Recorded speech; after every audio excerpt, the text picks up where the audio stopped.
Après un début de course programmé par France 3, France 2 a pris la relève peu après 15 h avec la deuxième étape de l'édition 2020 du Tour de France ce dimanche 30 août. Cocorico, un coureur français a levé les bras à l'arrivée pour s'adjuger en prime le maillot jaune. France 2 quadruple ses audiences. Julien Alaphilippe, l'un des héros l'année dernière avec 2 semaines en possession de la prestigieuse tunique, a profité d'une étape dessinée pour les baroudeurs pour s'illustrer de nouveau dans la grande boucle et signer son premier succès de l'année. Une attaque décisive dans le col des 4 chemins a permis au champion d'endosser le maillot jaune.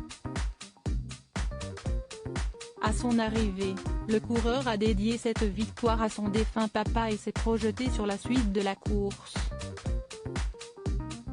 Le membre de la Deceuninck Quick-Step a déclaré pouvoir conserver le jaune jusqu'aux Pyrénées. Vivement dimanche, dont la saison inédite est repoussée avec la tenue tardive du Tour de France, n'a pas vraiment manqué à France 2 ni au public. En moyenne, 4,34 millions d'amateurs de vélo ont été au rendez-vous, correspondant à une part de marché s'élevant à 33,5%, offrant un net leadership à la chaîne publique. Une semaine plus tôt, Michel Drucker réunissait moins de 8% du public avec ses 2 rendez-vous dominicaux.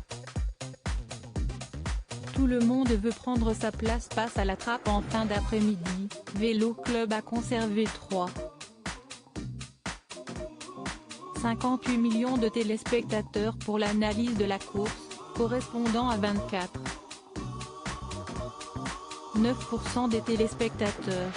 Le début de l'étape sur France 3 avait conquis 2,52 millions de passionnés, soit une pagaille à hauteur de 18,1%. Rendez-vous à 12 h sur France 2 ce lundi 31 août pour une 3e étape plus avantageuse pour les sprinteurs.